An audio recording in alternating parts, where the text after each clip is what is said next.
Hello everybody! Are you guys ready for some ESL Tournament hype? Because that's what's going to be happening right now. I'm going to be getting my co-caster, Pots and Pans, on the line, and we are going to get this show on the road. Hello! How you doing today, Pots? I'm doing just fine today. How about you? I'm doing excellent. I'm incredibly psyched for today's tournament. This is gonna be sweet. So many people showing up, man. So many people. We've got loads of folks in chat already. We've got people talking about it on Twitter. We even had shout-outs from ESL themselves this morning on their new games Twitter, and I am very excited about this.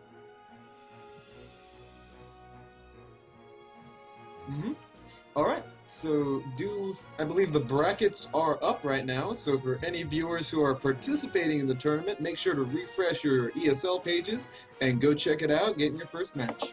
If you have any questions about setting up a room, make sure to join the Brawlhalla Competitive Community chat. That's where a lot of our players will be going, and try and find your opponent.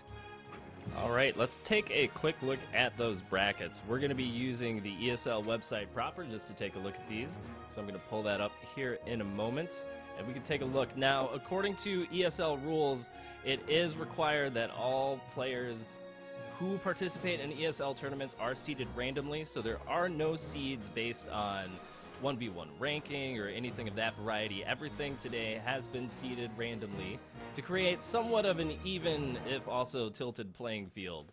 But hey, because we're esports now, we got to abide by higher rules. So we're very grateful to ESL adding us to their platform, and let's take a look at these brackets really quick. Oh, actually, I really like this. They've got country listed next to all of the names, but it does look like everybody is going to be playing some very widely spanned games here at the beginning. We've got a couple of good matchups here and there. One of the more interesting ones early on, it looks like Scyan's going to be facing up against Crocky in round 1, which is going to be a very exciting match, and if possible, we will try to pull that up here on screen for all of you. Now, just brings to my attention, we got a lot of matches going on at the same time. Are there any other streams currently going to be covering matches? I'm still waiting to get that information, but it is likely that we're going to have 1 to 2 other streams going on and covering additional games today. As soon as the tournament organizers hook us up with the correct URLs for that, we know that they are live. I'll be shouting them out frequently. But for now, Excellent. Everybody who's here, thanks a lot for coming out and showing up. I'm really excited to be casting this once again today, and as you can see, Pots and I, we totally suited up for this one, you know, looking extra snazzy. We are just as excited as you are. Gotta look good for esports, man.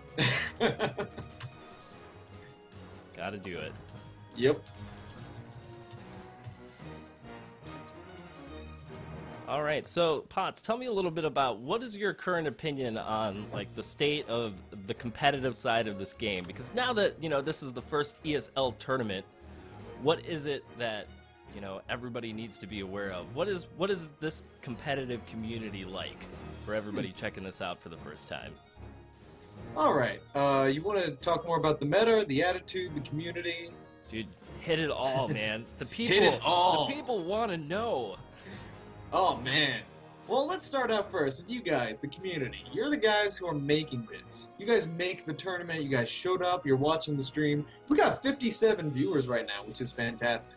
One of my favorite things about the community here is that a lot of the players seem invested in helping each other improve. Now, that being said, a lot of playstyles seem to develop out of that. Typically, what we've seen is that we have 2 kind of divisions of playstyles that have developed. You have the defensive playstyle, which focuses on spacing, zoning, and just making sure your opponent is uncomfortable in where they're sitting such that they can't approach you. Then you have the aggressive playstyles that have developed. This is where they focus on good approaches, they focus on invading these zones, and trying to just make the entire map theirs no matter how the zone is playing out. Now, a couple of weapons enable these 2 playstyles.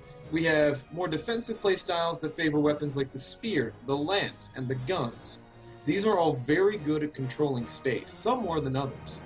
Then you have aggressive playstyles. You might see some more sword play, some hammers. You see a lot faster characters. Some of the rushdown characters might be Lucian, When he gets guitars, he's one of the fastest characters with those weapons, which really aids itself to an aggressive playstyle. You also have characters like Hattori, whose speed combined with the sword can put out a lot more pressure than other weapons. And so we've seen a development of these two, and I expect we have some of the best players in the community showing up here. We see Scyan, Crocky's showing up, he's great. We got Blan here, we got Arcanite Jedi, a lot of Joe members from the Jotunheimer clan. We got Tybo, Misfit, all pretty big names in the community. So personally, I'm really excited to see what goes on today and to see how these brackets work out. Yeah, I think it's going to be really interesting because what we've seen at tournaments is that there is always the possibility for the unexpected to happen. I know that previously in the last 1v1 tournament that I was a part of, there were so many upsets, there were so many unexpected things that happened, and there was just a ridiculous amount of excitement because of how dynamic it was and just how different the playstyles were because, you know, tournament isn't ranked 1v1, you know, and you got to deal with things like tournament nerds. You got to deal with things like knowing that some asshole in a suit is going to be casting this. You got to deal with the fact that you know, a whole bunch of people are watching and it's a different type of environment and pressure. And, you know, sometimes that means you get different types of performance out of different players. Mm-hmm.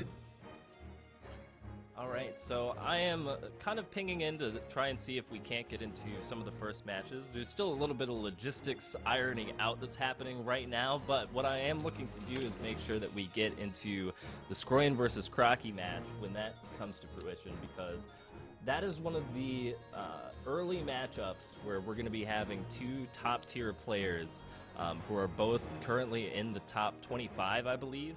And it's going to be really interesting to see how they fare because, as we know, like Brawlhalla, and it requires a certain amount of warm-up period, so sometimes people are just not playing at their best in the first round.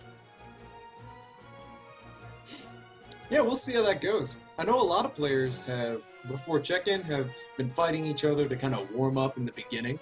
I know players like Exo and Tybo have gotten their own room, and about an hour before, they've gotten warmed up. But let's see how everyone else fares. I mean, some people don't need that much of a warm-up. Yeah, it's going to be pretty interesting to see what happens. Now, for those of you guys who are in chat who are not participating, I'll give you a quick rundown of how all of this is working. So, basically what's happening is that we are going to be kind of trying to select the most interesting matches in the world for you to watch here at the beginning.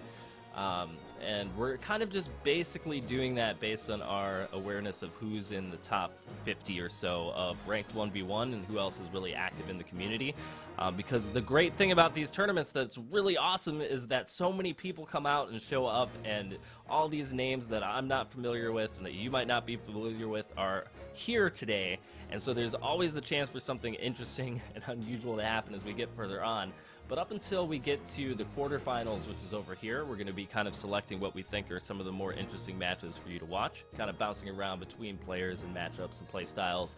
But once we hit quarterfinals later today, we will be streaming all of those matches so that we can catch all of the action, technique, and exciting upsets and drama that happen between the quarter and the absolute finals for the first Community Cup here today. And just looking at the brackets here, it seems like we have quite the distribution of talent on both sides of the bracket. I mean, looking at the bottom half, we're looking at players like Exo, we have Breaks, Lone Punisher, Manser, we got some heavy competition, Magma Bob, all in the bottom quarter. And then we also have a lot like Arcanite Jedi, we have Scyan, Crocky, Blan, a lot of these players in the top bracket. So I'm expecting to see a lot of really good matches coming out here in the future. Yeah, this is going to be really interesting. I'm excited to see how it turns out with some of these matchups between kind of the unknown players and who's going to be able to move forward. And, you know, it's nice because the beautiful thing about the Brawlhalla community right now that I love so much is the fact that because it's in closed beta and because people are so into this game, like the community right now is pretty small and pretty tight. So there is one of my favorite things right now is that, you know, if you're a new player and you hop on the discussion forums or you go to the Brawlhalla subreddit and you're asking questions about how to improve, like chances are one of the top 20 players in the world is the guy who's responding to your question. And, you know, that's just something that I I just love about this community, and I love about the state of esports right now. It's just pretty awesome. Mm-hmm. I'm glad that everyone is so excited about this. Top players are involved in the community, and so I'm just so ready to get this game going. Yep, it is going to be pretty good. I know right now they are just kind of trying to iron out some of the kinks. I'm actually going to see if I can contact some of the players directly, but in the meantime, Pots, tell me a little bit, like, who's your, like, top 3 predictions for this? Ooh. And don't just pick your friends. You know, you can't just be like, everybody in my crew. I honestly, if I had to pick the top 3, in no particular order, I think that the top 3 players here, I'd have to go with Breaks, I'd have to go with Scyan, and I'd have to go with EXO. Now those 3, they kind of have their own styles to them. Scyan is probably the smartest player I've seen in Brawlhalla. He's just so efficient with what he does. I mean, he's a lot of defensive play, but it's like he's calculating his play every time he does something. He's just so meticulous. You look at Breaks. Breaks has tech, and I mean, he's got really good reads, and he's got this great aggressive play style that, if you're not ready for it, is going to just steamroll over you. Then you have EXO, who I used to be known as that guy who did the unarmed play, and then EXO comes along, and he's like, that's my job now. He is insane. I've never seen such furious rushdown, just constant pressure, even when he doesn't have a weapon. It's crazy. So if I had to pick, those are my top 3. And, you know, it's hard to argue with you on those. And the thing that I find interesting about that is how each one of those players does kind of have their own unique twist on how they play the game. And so I'm excited to see what happens. You know, there's always the chance that one of these guys gets knocked out totally by accident, you know. I mean, anything could happen in the tournament setting, but you know, it is likely that we're at least going to be able to see those players play in the quarter, if not the semifinals. I hope so. It is a single elimination tournament, so a few mistakes could spell the end of someone's tournament career here. Yeah, in the single elimination format, while brutal and occasionally highly contested as to whether or not it's the most fair way to run the tournament, the nice thing that I like about it is that it usually means I can actually eat dinner on time during tournament days. It does decrease the overall time, which is a concern when we're dealing with upwards of 60 players. Yeah, and I honestly believe that I don't think ESL was quite expecting the amount of turnout that we got today. I heard from one of the tournament organizers that this is one of the largest open like new game signups they've had. Just for those of you who are curious about it, basically we're here today on the ESL Open like new games platform. So it's not like we're getting any crazy amount of, you know, tournament money. We're not getting flown out to, you know, somewhere in Europe for the finals. We're basically just kind of, you know, trying to increase the community awareness about this game, trying to get some of the word out and letting people know that there is a core competitive aspect to it. But from what I understand, most ESL Open tournaments get around like 15 to 30 signups, with 30 being on the higher end. So the fact that we got around 80 is pretty phenomenal. It's really impressive the number we got to show up here, especially those who came in the past few days. I mean, just in the past day. I know I checked yesterday morning, and we're sitting around 76. This morning, we topped out around 93 signups. Now, only 56 of those checked in, but we almost broke the 64 cap, which would have expanded brackets even further. All right, man. So we've got a lot of people in the tournament right now. We have Scyan and Crocky together in the lobby getting ready for their first match. And this is going to be pretty interesting to see. We've got Crocky on his signature Lucian. He has probably been one of the most consistent Lucian players, using him to climb up from the lowly ranks of silver all the way to the top 25. And Scyan, I believe when I spoke with him yesterday, yep, he is locked in Hattori. He's going to be sticking with his traditional ninja favorite. Now, from what I can tell about Crocky, I've seen his play a lot. He's seemed to develop his own little play style. He likes to use the guns a lot more than anything.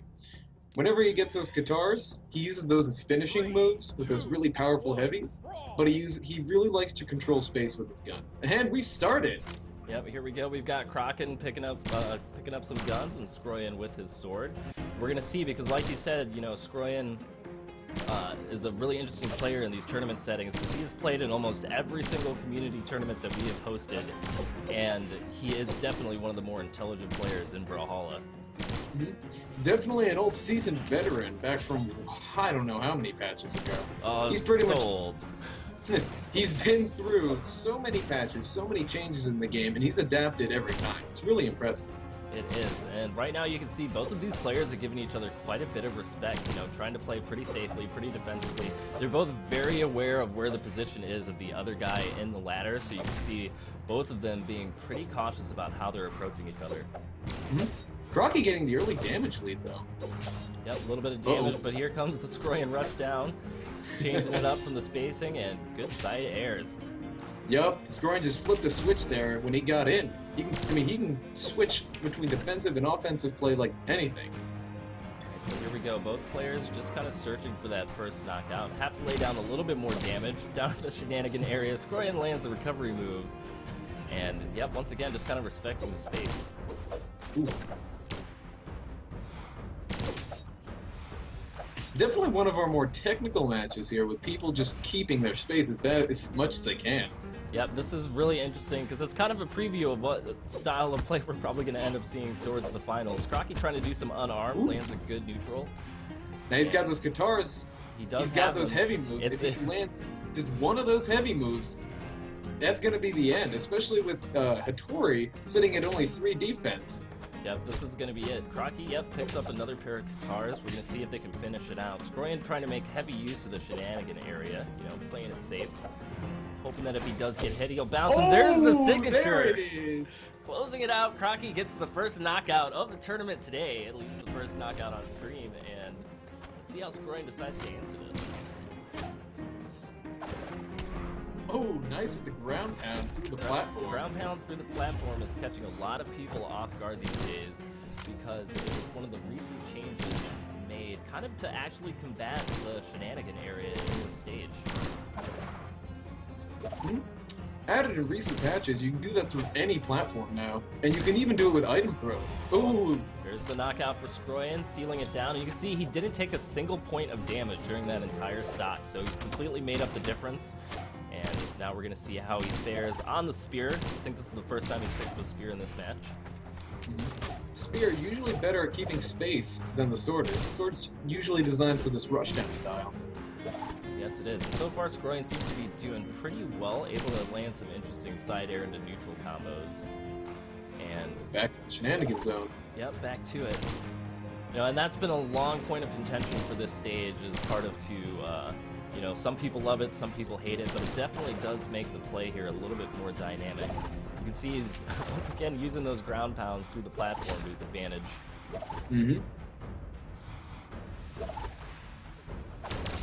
Ooh! Stopping the ground pound there.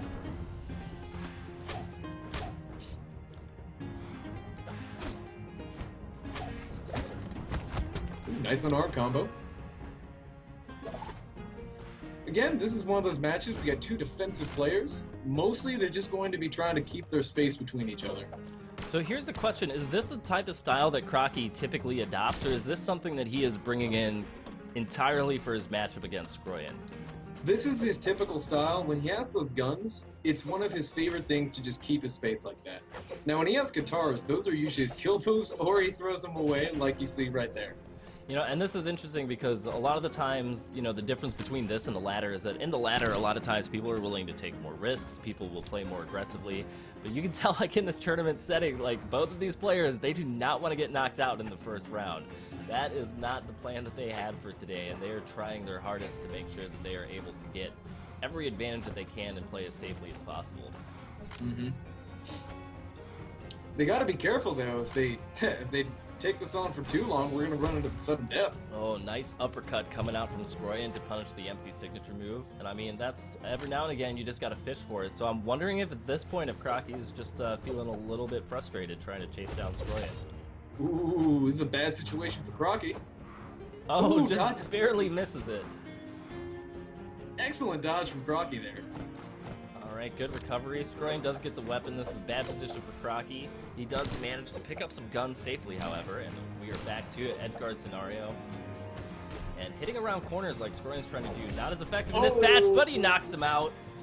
Taking the sword to the dome with that ground pound right there. Whew. Alright, so Scyan's in a pretty good position right now. Orange health is a nice place to be.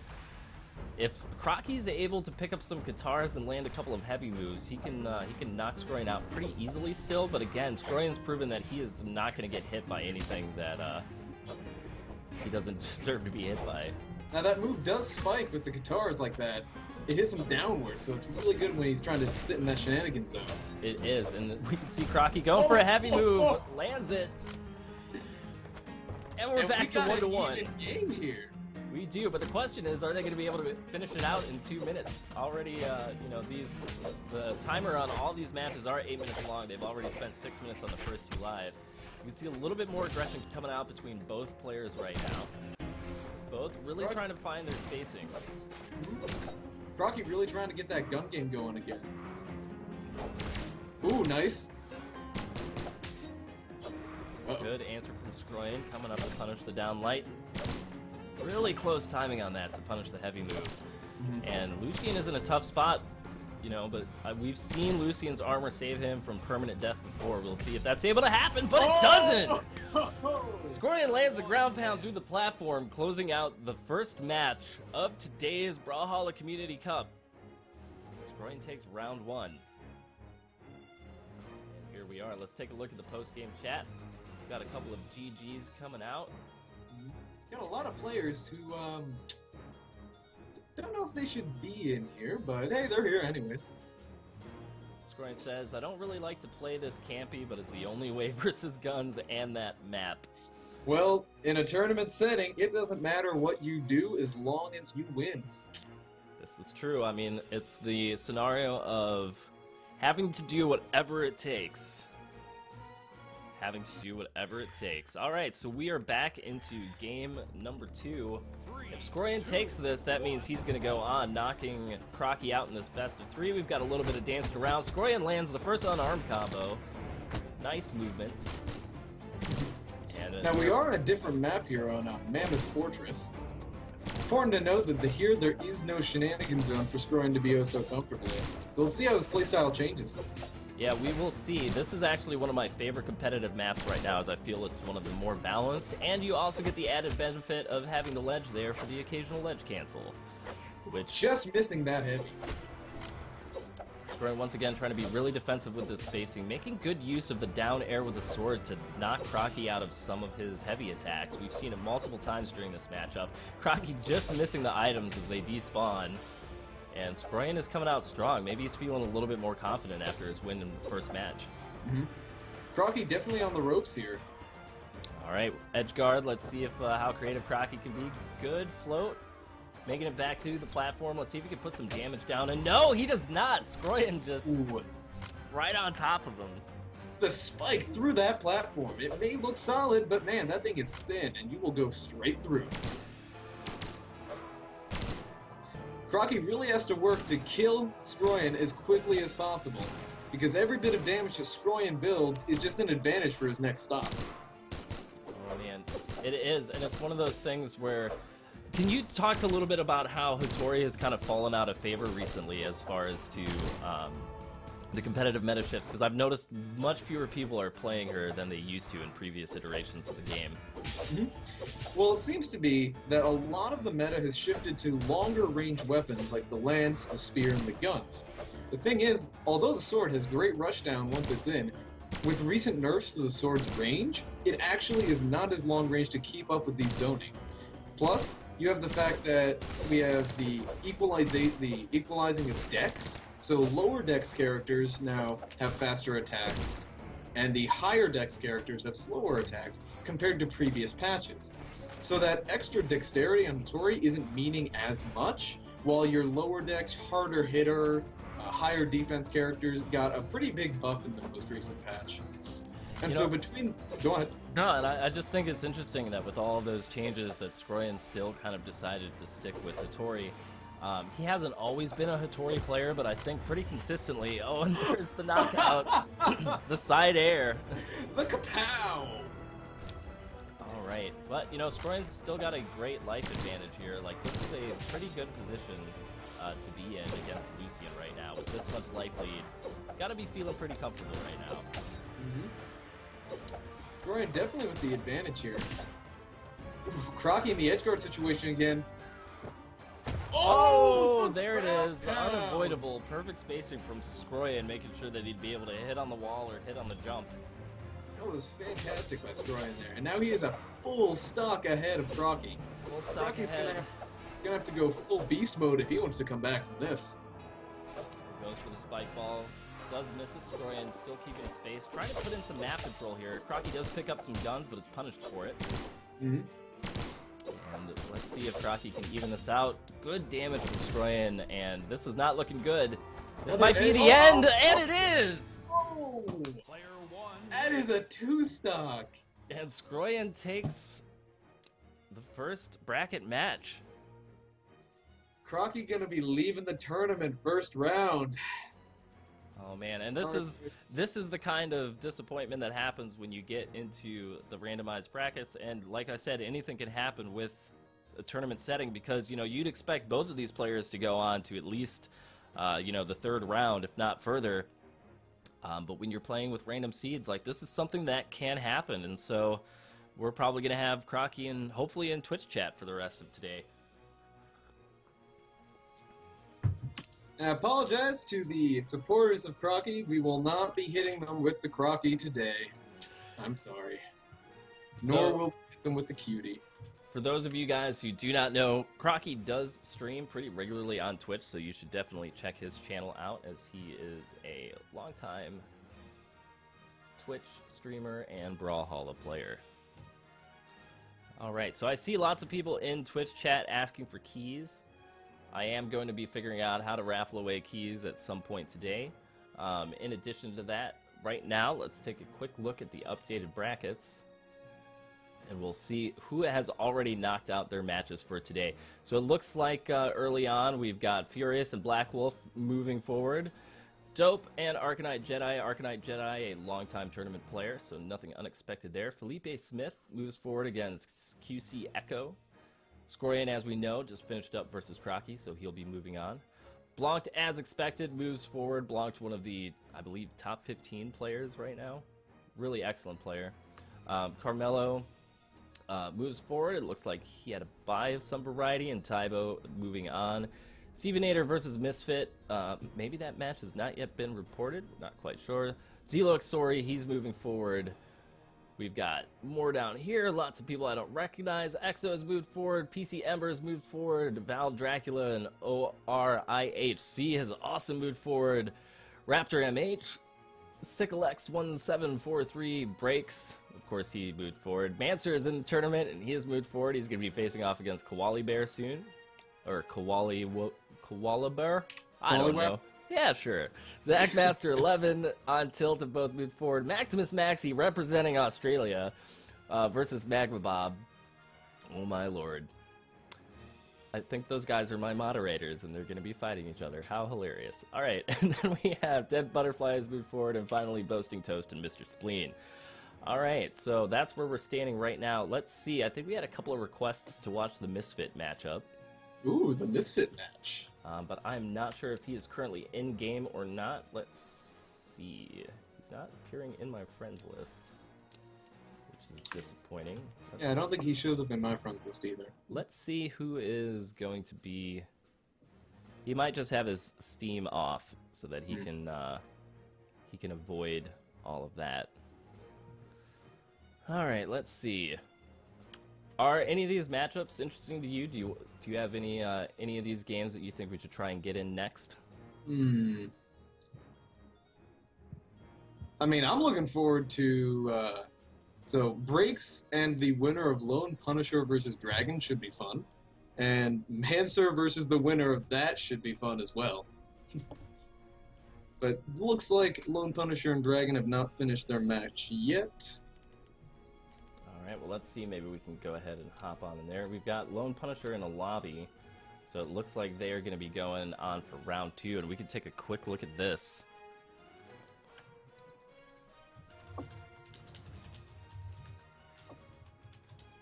Yep, here is their match.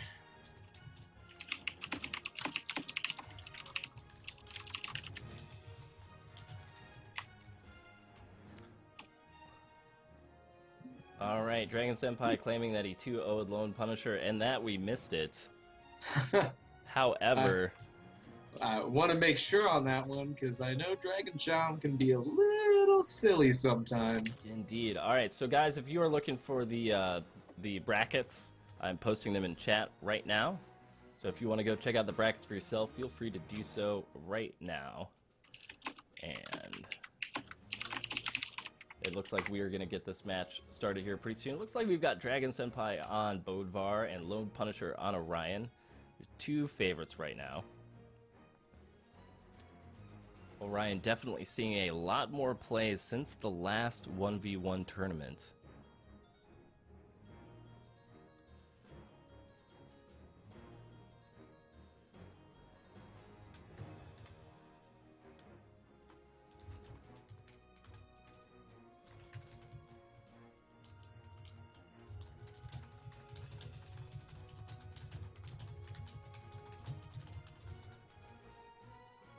Alright. It looks like all sorts of people are showing up to spectate this one. Let's ask them if they have a round 2.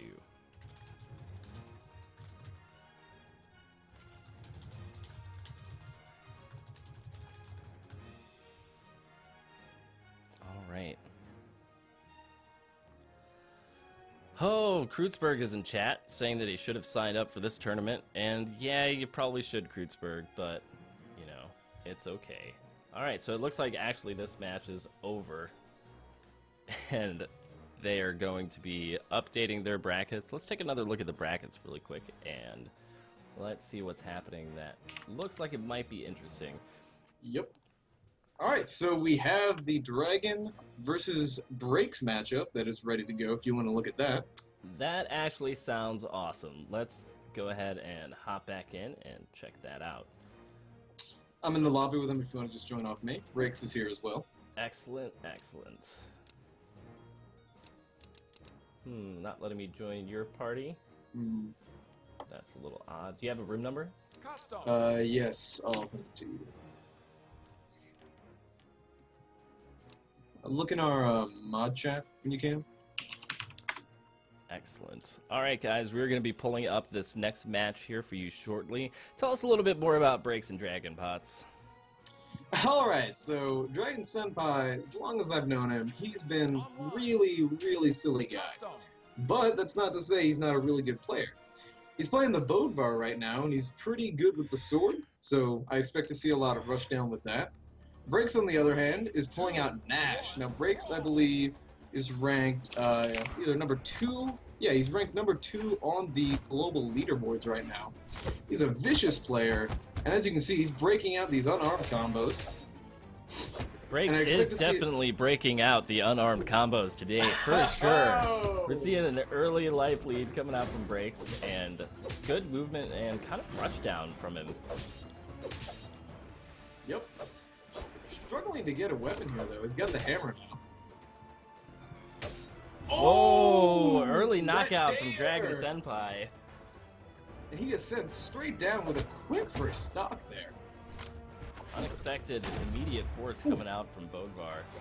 It's interesting because not a lot of people have been playing Bodvar recently, but those who have still feel very dedicated, and yep, Breaks responds with one of those beautiful Nash signature moves. Yep, that spear signature actually comes out faster the closer your enemy is to you, so it can surprise you. Learning things every day from Professor Potts. Alright, Dragon Senpai is unarmed right now. We're going to see, now we have a battle of the hammers coming out. Noticing too that both characters, or both players, have elected to go with the blue versions of their legends. Obviously, blue is the overpowered color in this meta. It must be top tier strats. Nice weapon toss off of the mine, landing a little bit of extra force damage. Double air tilts from Breaks. Dragon Senpai does dodge through the third response, however. And Breaks is just controlling this battle. Oh, and a side heavy. let's see. Dragon Senpai does land the dive kick, able to dodge through it, but Breaks That'll be lands the combo. And says, not today. Yep. Breaks. Man, Breaks is just dictating how Dragon Senpai is going to be fighting today. Yeah, and this is something where it's one of those scenarios where if you're not used to playing this style when you're playing against an Nash, we're seeing some kind of different types of tactics from Breaks on here than you might see from most other Nash players. And he is just so... he's reading Dragon like a book right now. He doesn't even have to move that much. Oh, but he does right as I get say caught. that. Getting caught up on that Commentator's Bodvar signature move. It is the commentator's curse. Happening consistently today at the tournament. Alright. Now, the only thing that could possibly work here is a double bomb setup. Let's see if we can make that happen. Oh my goodness. Oh, good combos from Dragon. Breaks does recover well, and oh, goes for the unexpected side air. I would have gotten hit by that. I think everybody would have got hit by that. That was just unexpected movement from Breaks, being kind of sneaky, making it look like he was running back to the main platform, and then all of a sudden, there he is, knocking Dragon Senpai out. That side air has got a surprising amount of force, though. He had built a lot of damage, too, so it's no surprise that that one hit just sent him flying. Dragon Senpai switching over to Orion, it seems. Interesting choice. I don't know if this is a pocket character for Dragon Senpai or if it's a comfort pick. You know, it's hard to tell because Dragon Senpai, we do love him in this community, but when he decides to do custom 1v1s, he's usually like messing about more often than not, so it's kind of hard to tell like when he's taking something seriously. I mean, the one time you left us alone on your stream, he decided he was gonna, you know, skirt around the bottom of Thunderguard for about 6 minutes. Yeah. Yeah, Yep. I've seen that. Definitely one of the sillier players in customs, but showing that he can still go toe-to-toe in one of these competitive scenarios. Alright, so we've got now Dragon Senpai on Orion in a character change here in the second game of a best of 3. Breaks back, of course, on the blue Nash. And here we go, getting started. Good damage coming out from both sides. Breaks trying to just, you know, keep his space until he's able to find a weapon, but Dragon Senpai doing some good map control right now. Showing that he can do more besides run around the edge of the map. Very true. And Breaks finally gets lucky with a weapon spawn right now. But that... oh, nope, not the bomb. Dragon Senpai drops the unarmed combo. Might be a little indicator of tournament nerves. Ooh, not that. Well, nice unarmed tech coming out from Dragon Senpai. Mm-hmm. Got Dragon Senpai leading on damage right now. Oh, just missed the heavy.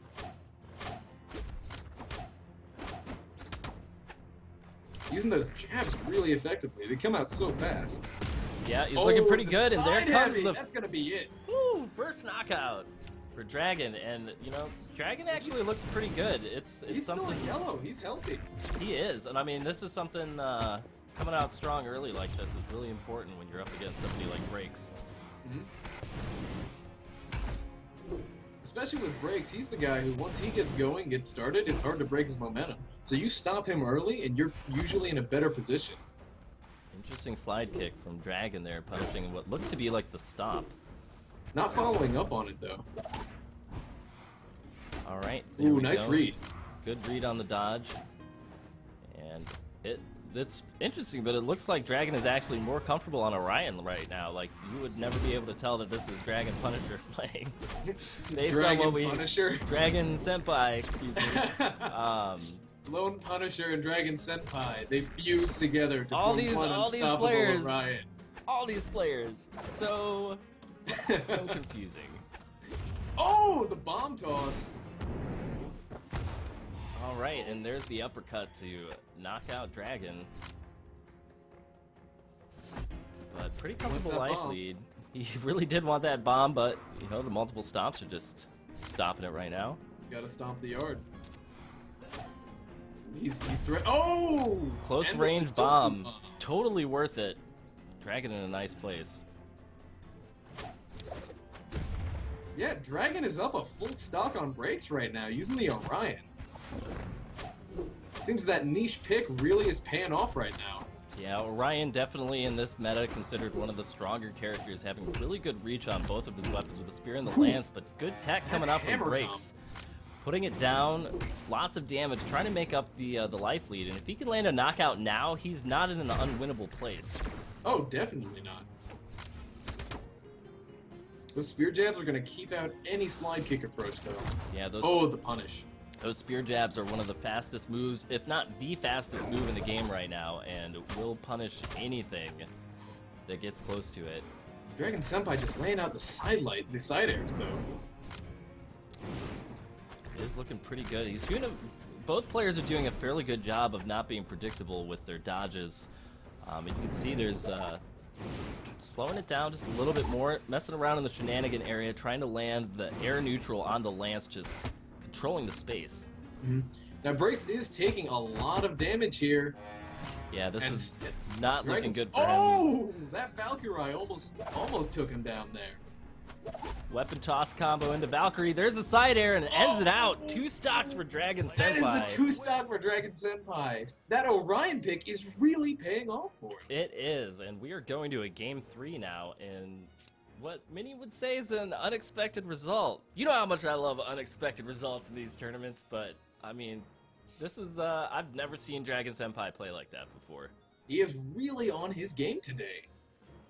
All right, so we are back at it in round 3. Whoever takes this will be moving on to the 3rd rounds of the brackets. We've got Breaks, currently the number 2 or number 3 player on the ranked ladder, and Dragon Senpai, who I believe is around the top 50, and he's back in Orion. Good early unarmed combos coming out from Breaks to deal a lot of damage. Already down in orange for Dragon Senpai, just showing how strong those unarmed combos can be.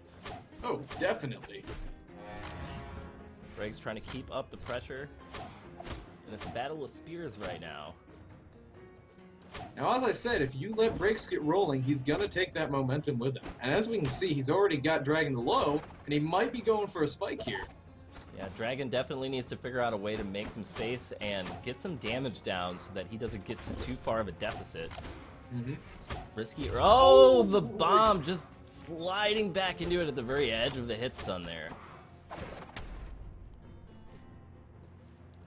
Alright, Breaks trying to edge guard. Dragon Senpai saying, I'll just go over here. Thank you very much. Bounces around, avoiding the death. Just spinning spears in the shenanigan zone right now. I feel like the shenanigan area. Oh, what is that? Punch! Bounced into the wall, but it still didn't matter. Oh my goodness, that was dirty. I've never seen that angle before. We have to take a bath after that one, man. Oh boy. Alright, so now here we go.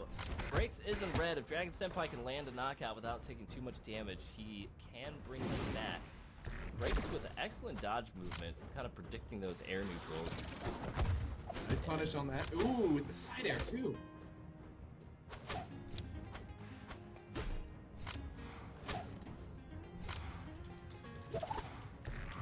Ooh. Ooh, and that side air will spell the first stock for Breaks. Alright. This isn't looking too bad. Oh, good unarmed combo to get that heavy damage down. That unarmed combo can do so much damage, and there it is! Oh, wow! My god, that is a full stock advantage for Breaks right now. I cannot believe that knockout landed. I mean, that move's got great force, but it looked like he was going to recover, and I guess just couldn't. The tip of that hitbox is really deceptive, because you see him jumping, but then the rocks come up, and that's what really gets you. Alright, Dragon Senpai definitely on the back foot for this. Breaks now knowing that he's got the advantage, is not going to play into it, so it's possible that we could see Dragon Senpai jumping around in the shenanigan area for at least the next 4.5 minutes. Oh boy. Yep. Well, Breaks knows he has the stock advantage. He doesn't have to make a move. This is true. He can play incredibly defensively, because if Dragon cannot manage to take that stock, when it comes to sudden death, Breaks will just win. So he can just play back.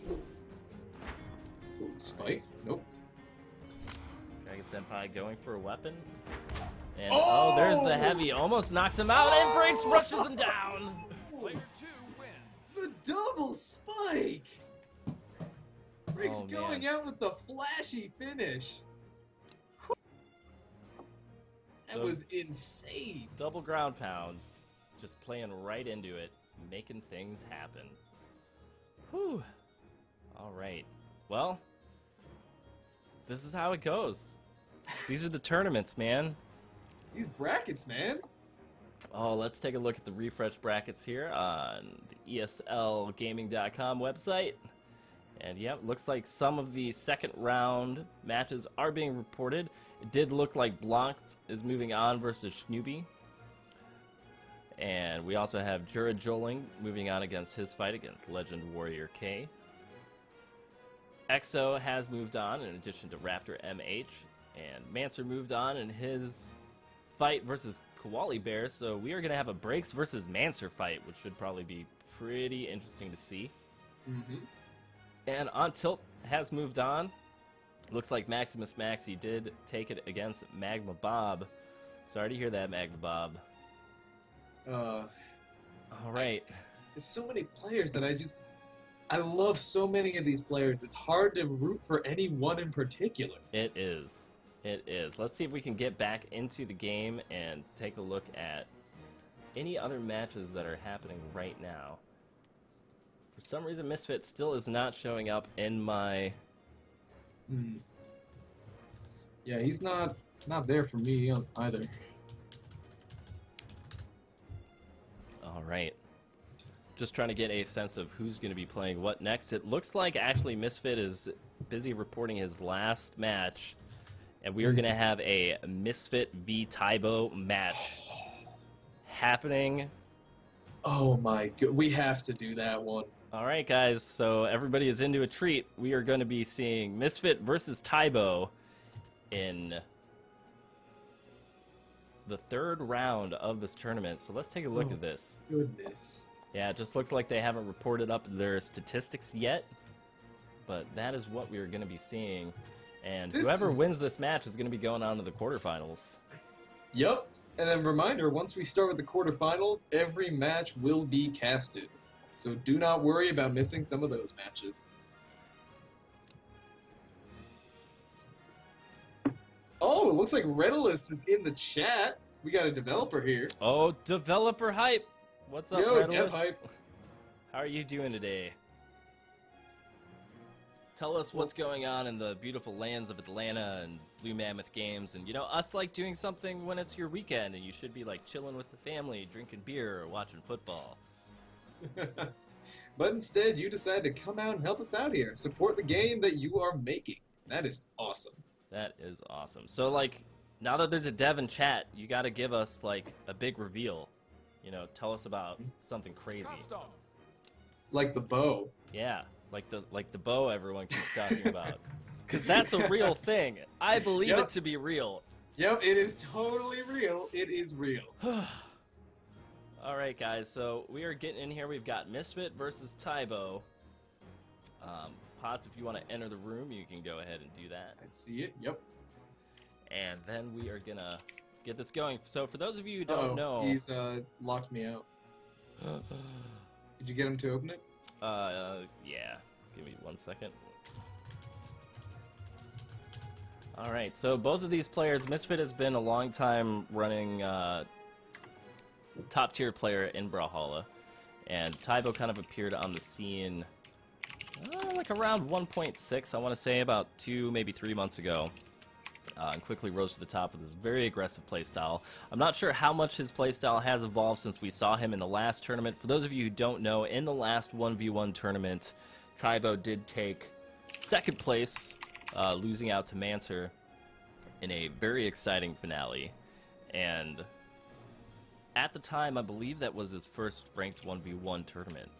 So now that he's got a little bit more tournament experience under his belt, we're going to see what he's able to bring to the table. But there is a very likely chance that any of these players, whoever moves on, will move on all the way to the semifinals or even the finals. So, 3, 2, 1. If I had to pick one match for someone to tune in and watch, it would have to be this one. all right. So we've got Misfit on Ada, Tybo on Orion. And here we go. Misfit keeping his defensive spacing playstyle. Tybo trying to get in, unable to do it. Misfit just being very safe against the spear, making sure that he's above at every possible angle of attack. Oh my god. Oh my goodness, what a start from Misfit. Oh, and the taunt coming out. A little bit of salt thrown down. Oh my goodness. You can tell that it's personal for these guys. Oh, this is definitely just got personal. Nice punishes coming out, and Oh wow. that was a perfect stock. A perfect stock for Misfit. That was a perfect. And you know, a lot of people have been criticizing Misfit's play lately, and I don't think that he's really shown very many people. Whoa, the unarmed from Tybo! What was that? What just happened? Oh my goodness! That was. This game is already insane. And this is the kind of nonsense you can expect to see when these things happen at the tournament level. Oh my goodness. Misfit landing the dive kick, nice movement. Matching the dodge so he can still land it on Tybo. Now Misfit usually is known for his big keep away game, but he is going really hard, really aggressive here. Yeah, and I think it's something where, you know, Misfit is one of those guys where as soon as he understands what he's doing wrong, he will spend a lot of time practicing it to fix it. It's pretty much the whole reason why he's been able to stay relevant throughout the existence of the competitive community. And it's something where I know he's been kind of keeping his Ada a little bit secret from everybody. Mm-hmm.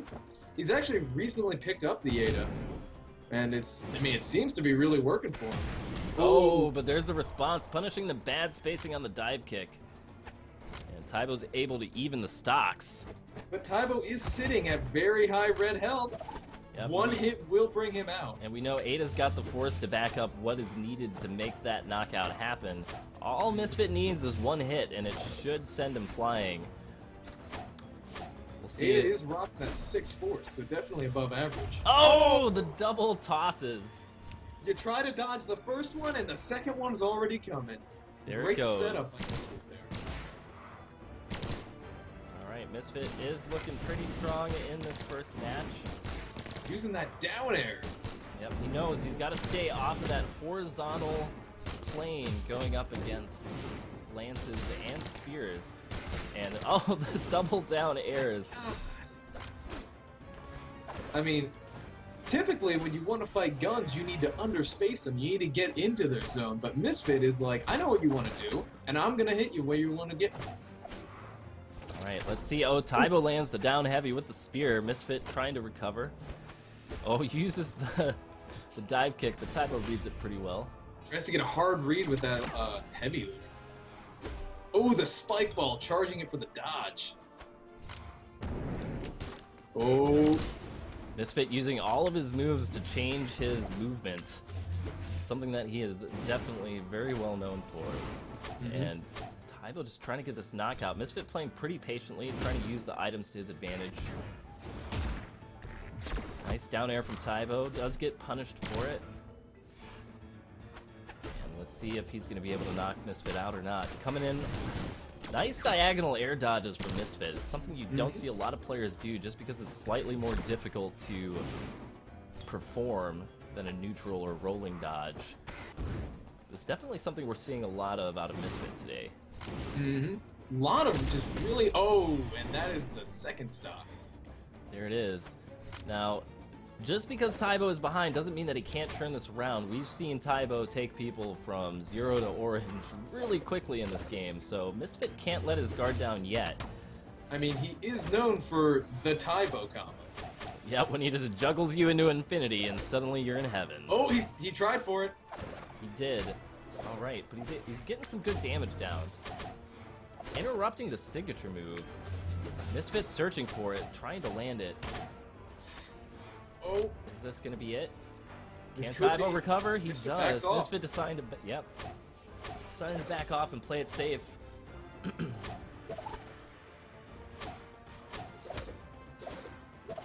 Oh, the reversal. Player 1 wins. Oh, and Misfit takes the first match after very intense game 1. Very tense indeed. Misfit showing he can do more than just play a keep away style. Oh, look at Misfit, that chat. Misfit getting salty in chat. Oh my Playing god. the mind games. Last one. Let's see if Tybo's Is that gonna a be able to thatch? keep it cool. That's a thatch, boys. Oh boy. Oh man, let's pull that up. Yep, looks like Tybo is switching to thatch. We have been seeing Tybo play a lot of thatch recently, and his thatch is very solid, but I'm not quite sure if this is going to work out for him in the long run. Maybe he's got that cannonball tech. He does have cannonballs. So we'll have to see if this works out for him or not. Now, Tybo is better known for his sword play, and we'll see if he's able to use that to his advantage. I'm not sure if anybody was really expecting him to play Orion, so seeing him on a sword character, I'm just expecting them to be a little bit more comfortable.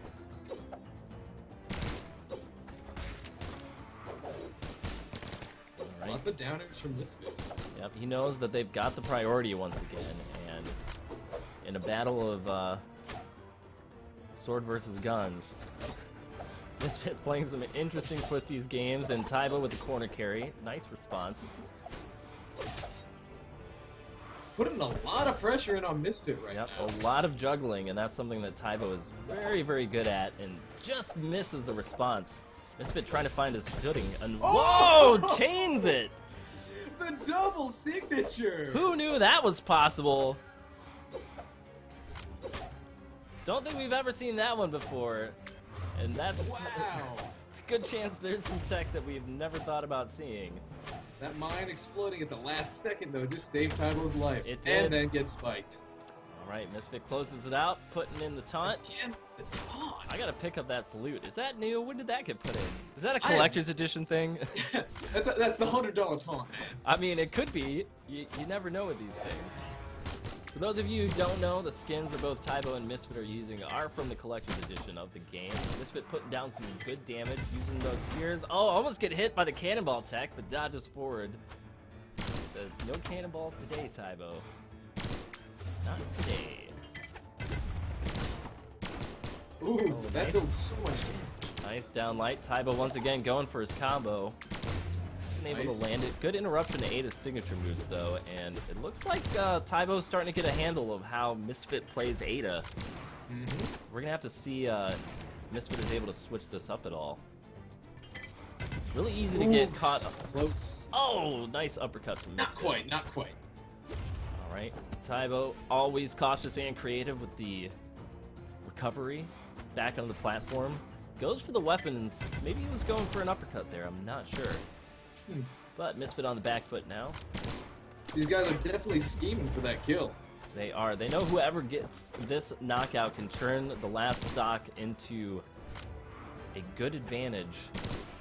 So this knockout is probably the most important one of the match. And oh, yep. Tybo takes it. One side air at that health is definitely going to be it. He's got the bomb though. Ooh, that was... Barely jumps away from it. Tybo still trying to make those cannons hit. If he does actually land a cannonball during this match, that might be more important than actually winning the match. Yep. Who's to say? Otherwise, those cannonballs are just great for building space. Create a zone that your opponent does not want to walk into. They are definitely doing that right now. You know, Ada definitely having some of the better signatures for punishing approaches, but Tybo just doesn't have to get that close right now. As you can see, those cannonballs are actually quick to recover after you use them. Yeah, Misfit playing a little too cautiously, trying to play safe instead of looking for the punishes. Tybo going for the Tybo, just misses the last hit.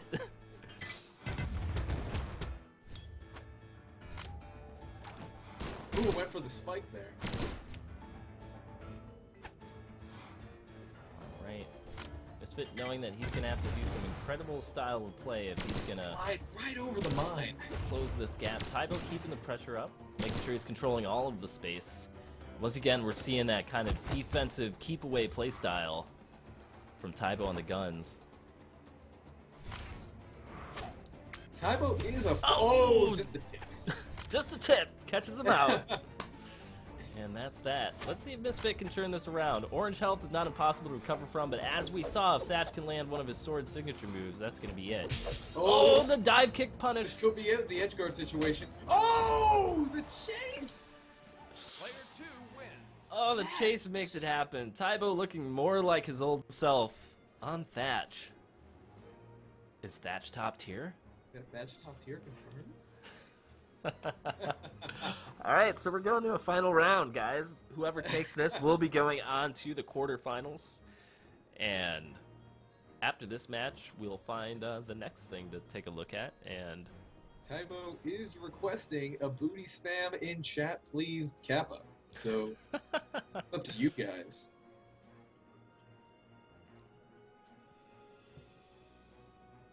all right, Pot. So what do you think we're gonna? Oh, switching to Orion. I Interesting. did not see that coming. Talk to us about this character change. Why do you think Misfit is doing this? So, I feel like against Tybo's sword is where Misfit might be having a lot of trouble. And what Orion makes up for is higher defense by 3 stat points, which actually makes a huge difference, as well as the lance as a weapon. From what I've heard, the lance is actually pretty good at keeping out the sword. It's got that jab for range, it's got the neutral air to just cover space, so I feel like he might be more comfortable with a lance than he would with guns. We'll see what happens. Misfit has definitely been changing up his playstyle as of late. Tybo's looking really comfortable on Thatch. You know, even though Tybo is one of the best players in the game, if Thatch manages to win out against Misfit, that is going to be a pretty significant event. Well, Thatch might not be that bad anymore. I mean, the dex changes really helped him out. This is true. Tybo interrupting the lance movement there. He's just Incredibly perfectly good. spacing his guns. Incredibly good gunplay from Tybo.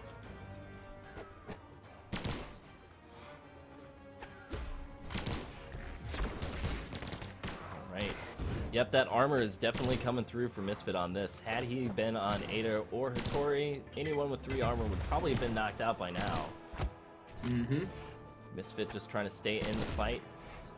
Oh, yep, That does recover. that defense coming into play right there. Oh, and the And quick right movement. there. Yep, But not right there. nothing you can do when you get quadra juggled. Oh, good got map the sword. control from Tybo, clearing the board. Misfit trying to find a weapon. Tybo knowing that's what he's going to go for. We'll see. Oh, nice neutral air from Misfit.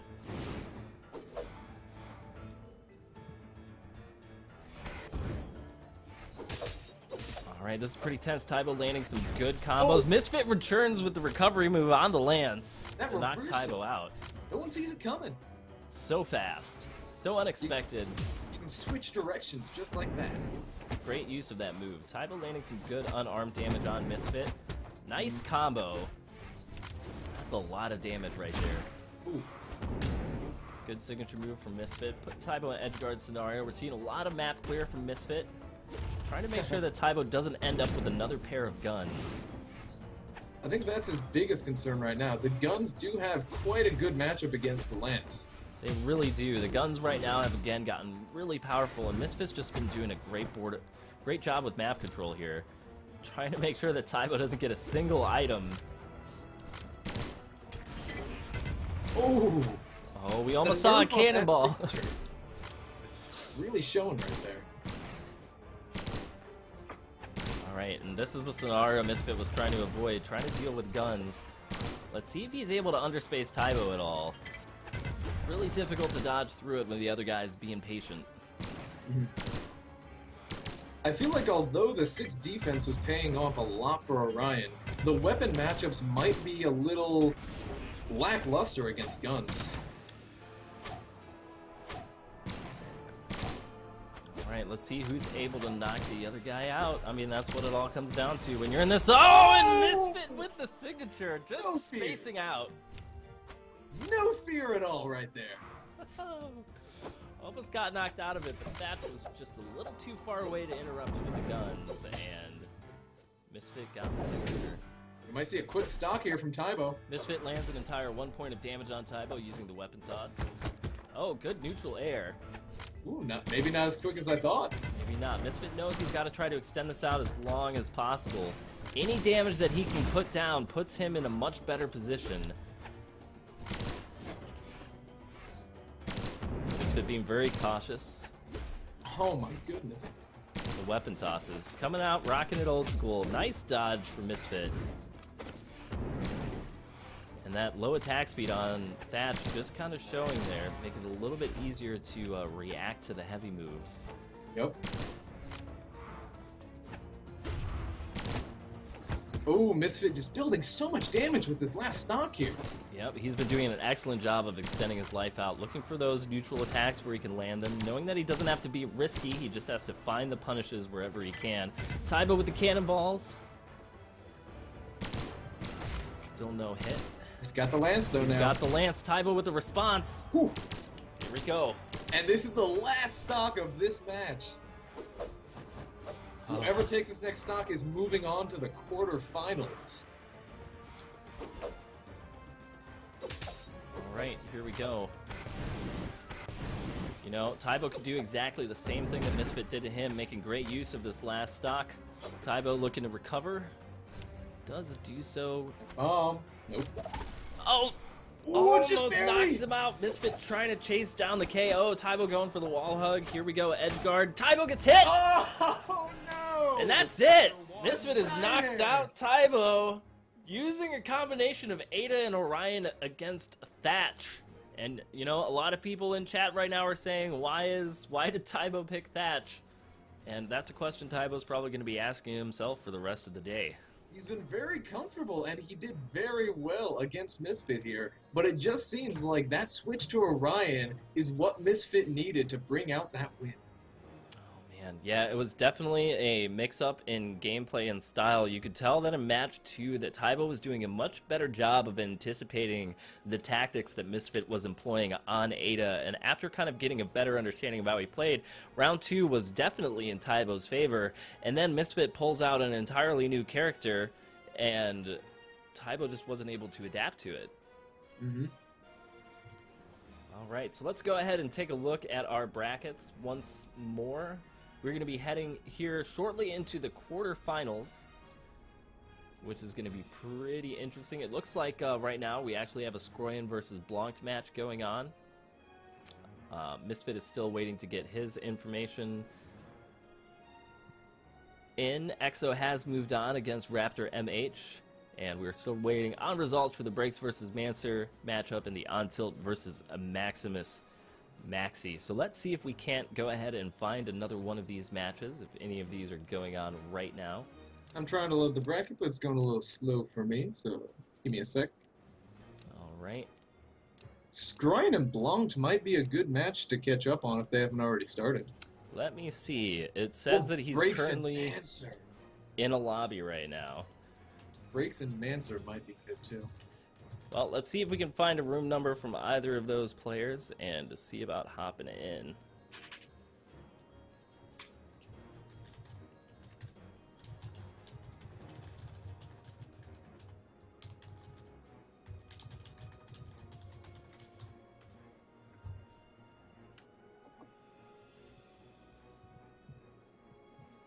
Alright, guys.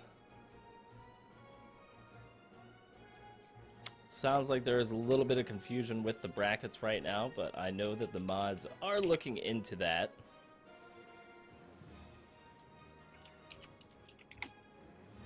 So we're going to get that sorted out here shortly, and in the meantime we will be trying to find another match for you guys to take a look at. But in the meantime, Potts, tell us about the matches that we've seen so far. Has this been pretty exciting stuff?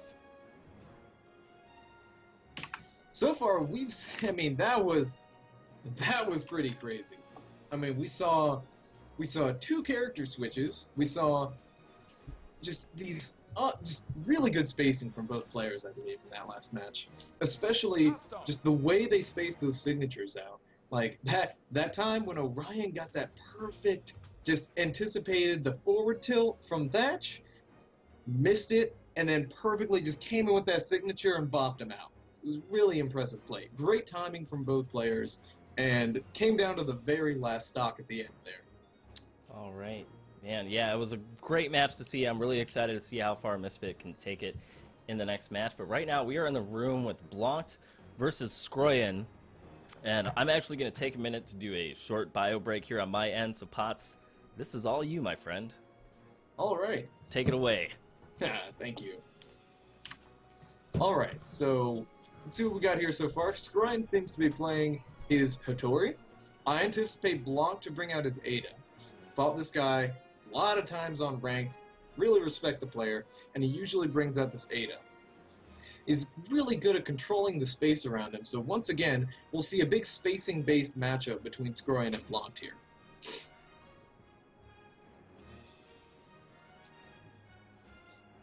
Soon as they get going. Oh, yep, there's the Ada we've been looking for. Now, while Raidhyn's away, the chat will play. So if you enjoyed this kind of gameplay, if you like Brawlhalla, give me a Kappa 123 to show me you care. And here we are getting into it. The first match between Blanc and Scyan. Should be a really spacing-based matchup between these two players. Going to Thunderguard Stadium. You can see what they make of that. Once again, Scyan's shown that he does enjoy the shenanigan zone. He's not afraid to abuse that to make his own little space down there. Blanc with that same rotation. Ooh, nice heavy there.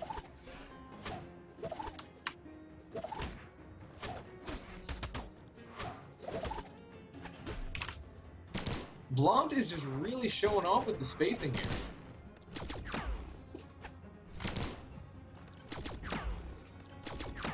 That heavy is going to send you way far back. If Scyan isn't kind of already above Blanc and ready to punish, it's actually a very safe move. Nice uplights. Blanc is just keeping Scyan out at every turn here. Reading his movements so well. It's just... Scyan just can't find a way in. But you know, if there's one thing that Scyan is known for, he is really known for adapting. He sees what's going on, he sees the problem, and he gets in for massive damage. Look at that. Scyan with that sword, again, he can just adapt so quickly to any situation that he needs to. Ooh, he's just making it work now. Blanc with those side arrows just keeping him out. Ooh, he's going to... Oh, no! Okay, good. Almost got caught on the lip of that shenanigans.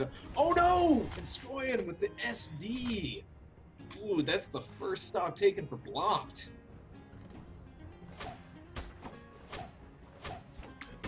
Ooh, the heavy.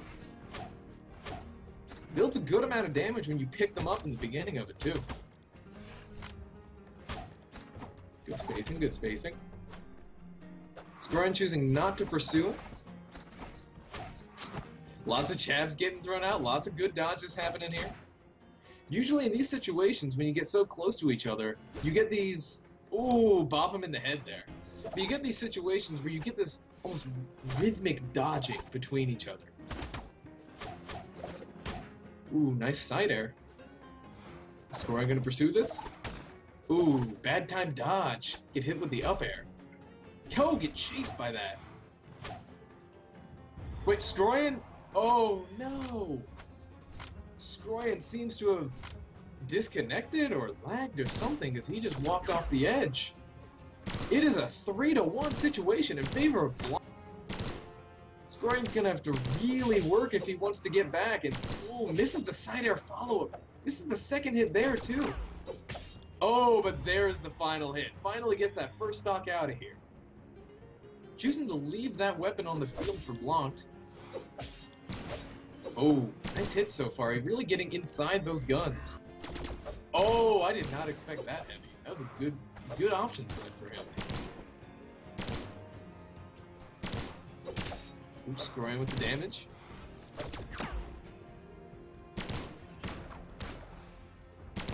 Again, Scyan is showing that he loves that shenanigan zone and is not afraid to make his life down there. Ooh, nice heavy. Nice neutral sig.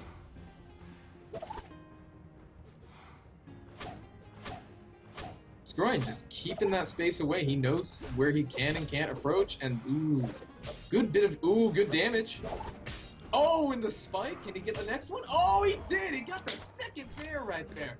Oh my goodness, that spike. Scyan, he's making the comeback. He didn't take that much damage that stock. He's in a good position to really come back here. But Blan has got to get his zoning game on if he wants to stay in this game. Scyan is perfectly spacing those side airs right now, really getting in the zone.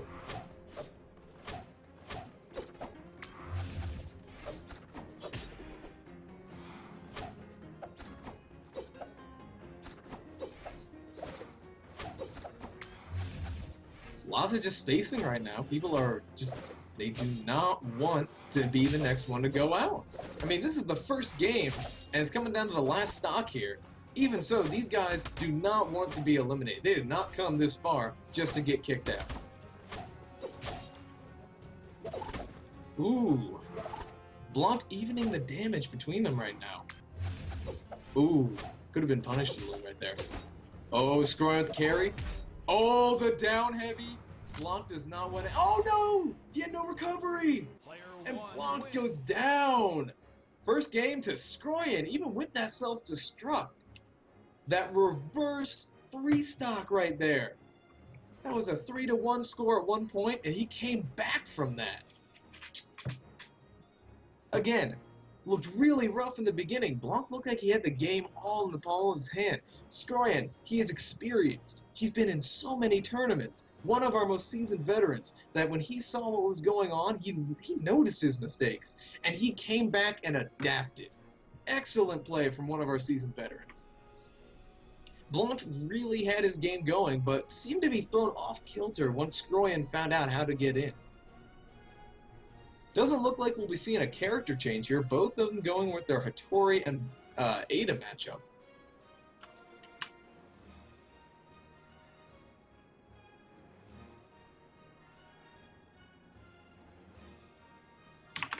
And here we are getting into the next game. We got the JoJo spam going on in chat right now.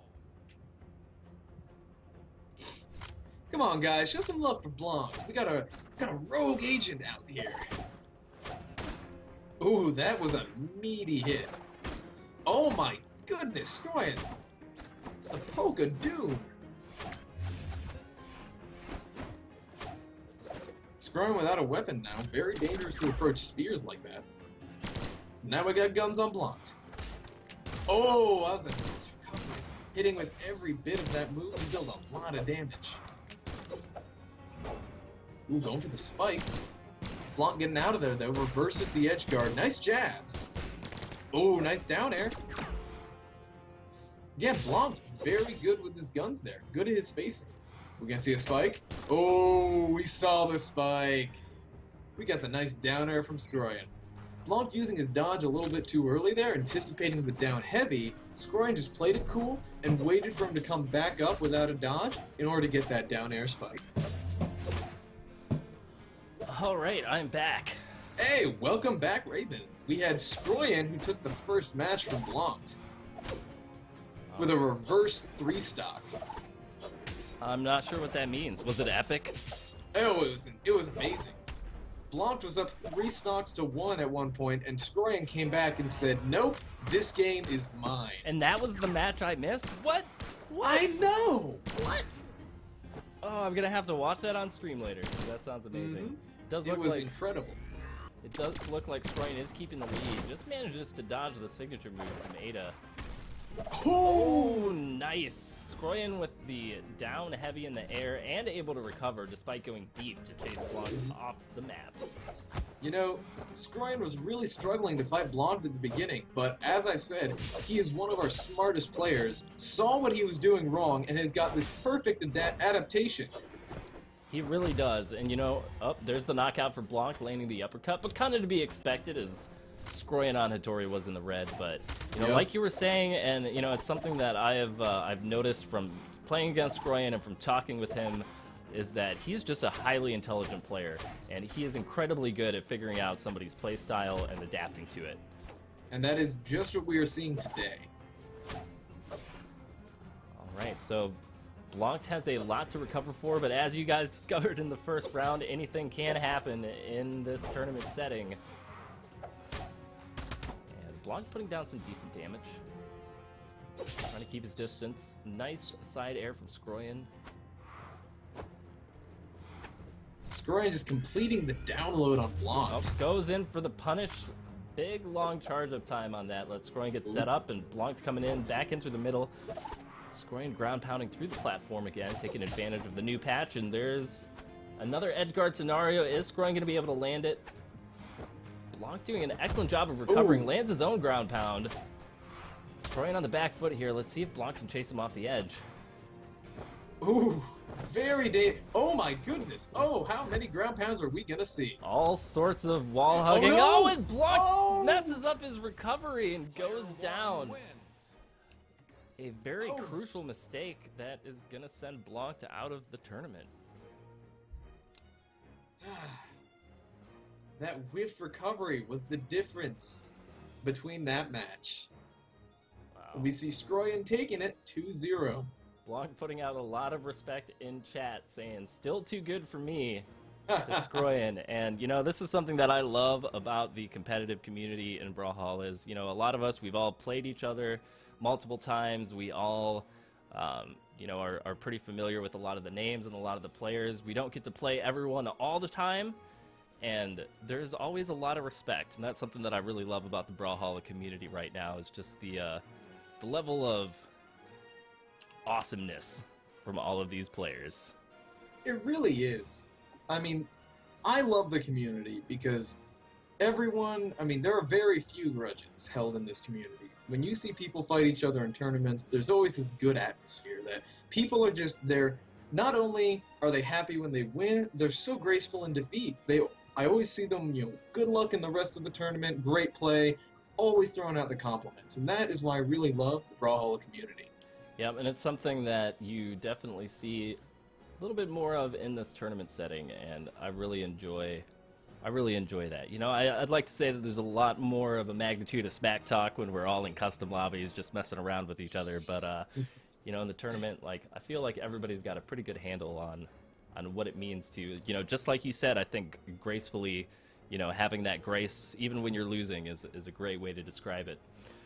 So, with all of that being said, we are approaching the quarter matches, and we do have updated and corrected brackets here on ESLGaming.com. Once again, this is the ESL Open Brawlhalla Community Cup, #1 likely of many, as the competitive community is always in large demand of when are we going to have the next tournament. So, with the quarterfinals coming up, I'm going to be checking in with the tournament organizer here shortly to see if we are going to be streaming all of those, and if so, we'll be going ahead and building a custom lobby and having all of the entrants join that. So we will be getting that done here shortly, but quickly let's go ahead and look at who has made it so far in the quarterfinals. It looks like the next matchup we're going to have is going to be Arcanite Jedi versus Scyan. Who's moved on to the quarters. We've also got Misfit versus a newcomer, Gerard Joling. I have not played this guy before, but he has made it all the way to the quarterfinals, so I'm very excited to see what he ends up bringing to the table. We also have EXO versus previous 1v1 tournament winner Manser, which is going to be a very exciting match to see. And finally, we have On Tilt versus Volcor. Now, On Tilt is well known for his Lucian play, at least in my mind. He's probably one of my favorite Lucian players to watch. And to play against, because whenever I lose to him, and this is often that I lose to him, I feel like I totally deserved it. His Lucian play is just wonderful to watch. But Volcor is another new name that I'm not as familiar with, so I'm excited to see how he's going to fare in that matchup.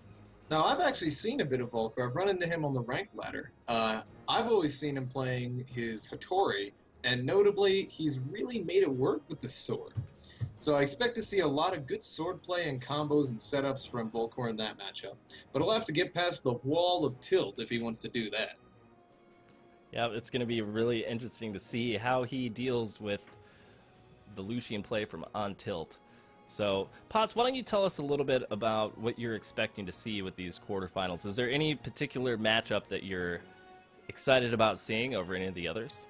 In these quarterfinals, I want to see EXO versus Manser. That's what I'm waiting for. So tell us about that. What is that going to look like? Tell me about these players. Who the heck are these people? I will definitely let you know about that. So EXO, I have to talk about him. He is I mean, I have to say a little bit of bias. He is part of, I am the same crew as him, the tech crew, but he has seriously developed this super hyper aggro style of play. Whether it be just him with unarmed, him with the sword, otherwise known as the Sword God, he is quite possibly one of the most vicious contenders in this tournament right now.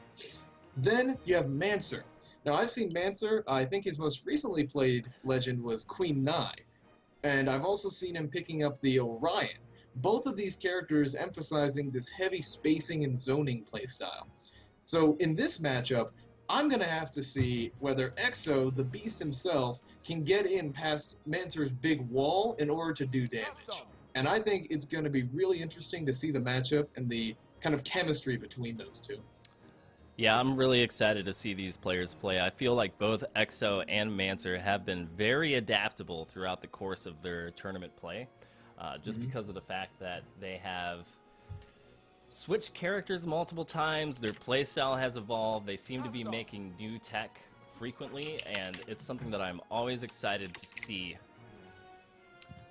from players, is just that constant evolution. You know, not only is it nice to see from a personal standpoint, but also from the fact that it's a testament to the game and how, you know, the meta is always shifting, how there are different strategies that you can employ, and how just the idea of being able to switch from weapon to weapon to weapon is really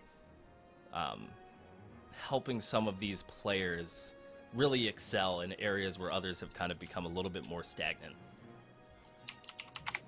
Definitely. I can definitely see that happening with Exo. I know personally, sparring with him a bit, he seems to be able to just snap his fingers and go between styles of play. It's really impressive the way he's able to do that. It really is, and it's something I think that really benefits a lot of people, especially at the higher levels of play, where mixing up your tactics becomes really important for just figuring out how you're going to go beyond just the predictable. You know, it's something I find that I struggle with quite a bit because I play a lot of the cast, but I end up being pretty predictable when it comes to stuff like my movement or, you know, how aggressive or how safe that I'm playing. And so some of these guys where I can see them kind of flick a mental switch in their heads and go from, you know, playing defensively to playing aggressively is always something that I really respect and admire. Indeed. All right, so I have heard back from the tournament organizer. We are going to be streaming all of these matches from a super secret Brawlhalla room, which is going to be fantastic. Everybody who is in the tournament that is still participating in the quarterfinals and beyond, please make sure that you are in the Brawlhalla competitive community chat, where we are organizing all of this fantastic fighting game goodness. And we are going to be shortly getting this underway. As the players show up, we're deciding in what order we should be doing these matches, if it's going to be top down or if we're going to take whoever is quickly available. You know, it's one of the challenges with these tournaments where we're always trying to make them happen as quickly as possible. And, you know, like, when are you going to have a break? Like, if you don't have pots and pans on your side, like, when are you going to have a break, man? So, speaking of which, man, if you need to take a break for anything, now would probably be a good time to do it. For all the rest of you guys in chat, also probably a good time, as it's probably going to be a few minutes before we do get all of this set up and running. So I will take you up on that offer. I'm going to go get a little bit of drink, take a bio break, maybe a little bite to eat, and then I'll be back, ready to cast the next match. All right. So in the meantime, if any of you guys have any burning questions related to Brawlhalla, now would be a great time to ask those. I'm happy to field any questions from the chat. Corey XP, I will not be playing guitar today because this is a tournament scenario, and if you really want to see me play guitar at some point, you're going to have to come back to my personal stream when I'm not representing the Brawlhalla community, the Electronic Sports League, and all the other wonderful goodness that goes on. So, oh, come on, Surface Pro ad? Really? What is that noise? All right, we're going to be having... we're going to get Pots and Pans back here shortly. Let's just turn that off for now. Oh, man. Chaos TOBR, I have sent you a Brawlhalla key already and verified that yesterday. That should be in your Twitch inbox or other box, so please be sure to check that. For all the rest of you who are looking for Brawlhalla keys, I currently do not have a raffle set up for this tournament, but if you are interested in one, just feel free to swing by my stream on any of the nights that I'm streaming, and I give out keys pretty regularly. Zack Attack, thank you very much for the love. And Arcanite Jedi, I am looking forward to your match against Scyan. Oh boy, we've got some interesting stuff. So, Ichiban asks, I'm a beginner in Brawlhalla and don't know what champ to play. Can you tell me what a good beginner champ is? You know, honestly, Ichiban, what you got to do is just find something that feels comfortable for you, and honestly, something that you think looks good. Like, if you get really into the aesthetic of your character, you're going to have a lot more fun playing them. You're going to have a lot more joy kind of getting used to those characters. Now, if you're coming from other fighting games, some of the weapons in Brawlhalla are a little bit more difficult to get used to than others, but honestly, right now the game is pretty well balanced, and you can get to platinum with any number of the characters that are out there right now. So, all right, iFriskers is asking, I haven't played since the first round of character specials got put in the game, and it seems like throwing weapons is used a lot less. So, was this nerfed or is it just a shift? iFriskers, the weapon throwing damage was significantly nerfed. It was used to do about 5 to 10 points of damage a toss. It now does around 1 to 3 damage per toss. So there is no longer a significant amount of damage on weapon throws, and they're largely just used now in the competitive meta for doing things like interrupts or other such type of like combo starters and that kind of thing. So you will see weapon tosses occasionally, but because of the low damage values, people are not relying them on as much as they used to. So that's kind of a big thing that happened. Because of the new signature moves, there really are much more of an emphasis on getting a weapon and maintaining an advantage and pressure through your weapon's playstyle. So Mangello asks if Lances are OP. Lances are not OP. They recently got nerfed. Part of the reason why a lot of people struggle with Lances is because they have a lot more movement on them from compared to other weapons. And so something that you see a lot in lower ranked play is that people will be on the opposite side of the map, and they'll just be, you know, pressing a button because, you know, you win games by pressing buttons. And after that, what happens is the lance will fly across the platform and hit you in the face. So that's part of the reason why people struggle. It's not because the lance is overpowered, it's just because it's much better at punishing mistakes from a long distance.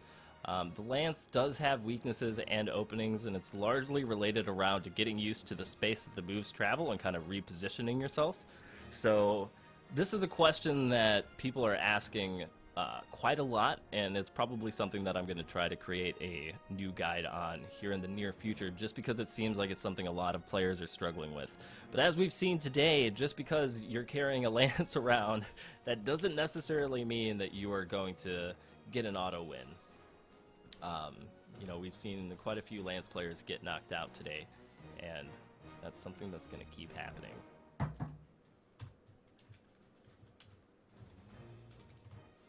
All right, so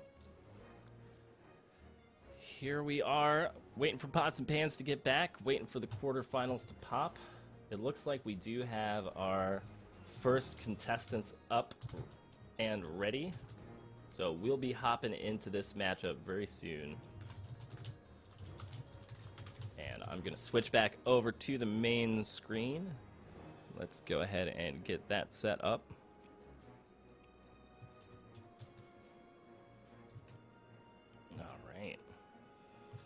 And Pots and Pans is going to be back shortly, so in the meantime, I'll be solo casting this one.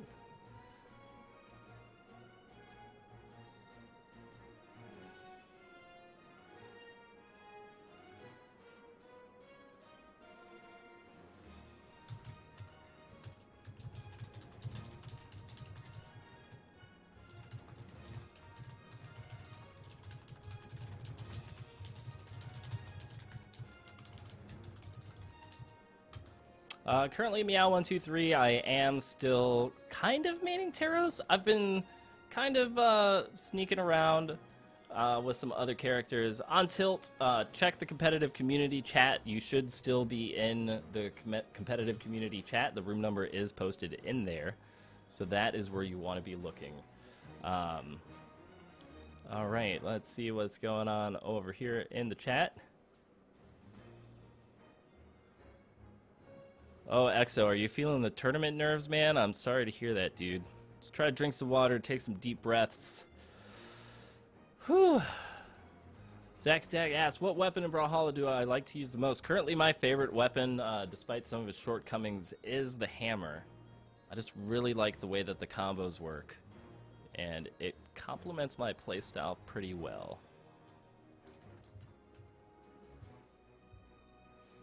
All right.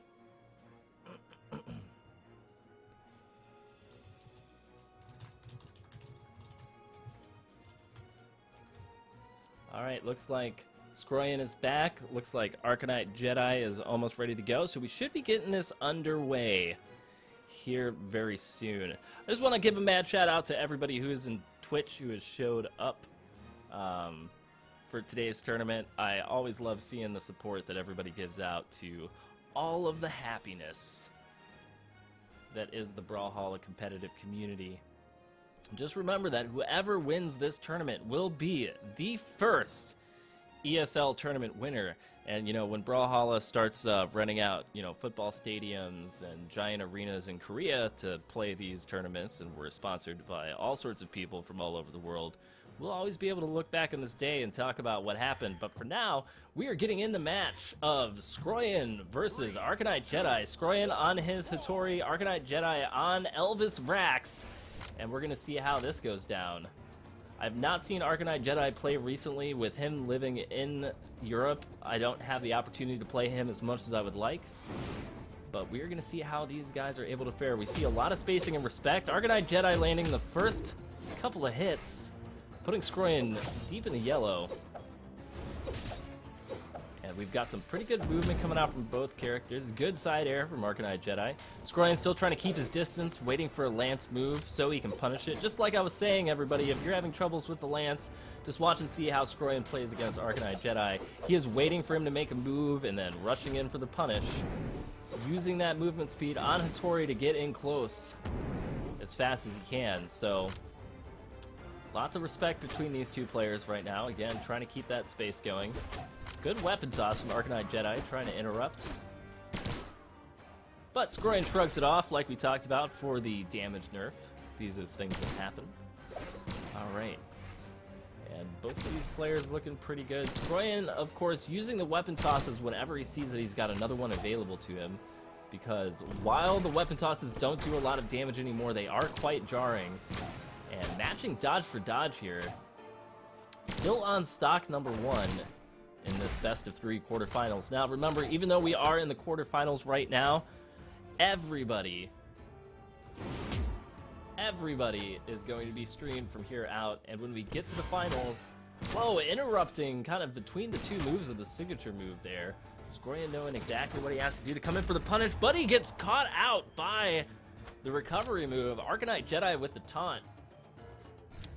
Gotta feel pretty good about that one, you know, and the gun's recovery move was buffed in recent patches. There had always been a lot of complaints that the last hit that gave you all the force in that move would get dropped so many times, and they increased the hitbox size on it, and it's now much easier to land. Scyan now just trying to find a position where he can get in for a knockout without taking a lot of damage. Now, we have seen some incredible comebacks from Scyan, so just because he's down right now does not mean that he is out. Alright, so thank you to Blue Mammoth Games for hosting the tournament, co-hosting it on their Twitch chat. I believe you guys have way more followers than I do. And hopefully we can get some more people in here for the ESL Brawlhalla Community Cup tournament hype. Lots of room on this hype train. Scyan still playing safe, does get hit. Arcanite Jedi's got to feel pretty good about landing that one. Every hit you can land on Scyan is always an accomplishment. Alright, good side air. Let's see. Trying to hit him with a weapon toss. Is it going to be enough? Oh, Scyan, yep, being aggressive. Forcing out the neutral air that plummets Arcanite Jedi to his death. And here we go. Good pressure from Scyan with the spear, using the spear jab. And its incredible speed. Punish Arcanite Jedi for picking up a weapon. Let's see how well he does underspacing with the guns. And that spear jab is one of the best things about that weapon. Being able to dodge and then attack immediately afterwards is probably one of the fastest punishes in the game. One of my favorite personal moves when I'm playing characters such as Queen Nai. Or anybody with a spear, really. And yeah, once again, a lot of spacing respect. Scroyan with the rush down though. Double side quicks on the ground. And once again in a wall situation. Arcanite Jedi able to catch him out with the standing pokey poke from the Lance with its big hitbox. And this match is looking pretty even once again, despite being knocked out early. Scroyan's kind of closed the gap. A little bit lower right now, and it looks like Arcanite Jedi is searching for a signature move to land, but the distance on that Lance is definitely a lot shorter than he would like it. See how well he can space things out with the guns. He's trying to get Scroyan to come back up to the platform and punish him when he does. Scroyan just not willing to go for it just yet.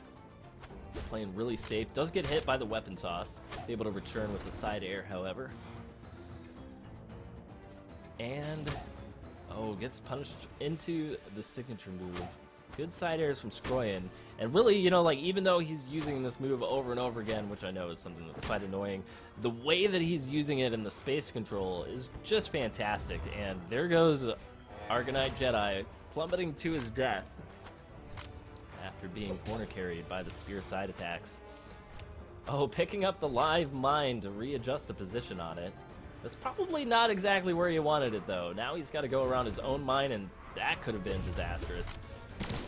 Here we go, back on guns. Let's see if Arcanite Jedi can't land a knockout, make this a little bit closer of a match. The spacing games right now are real.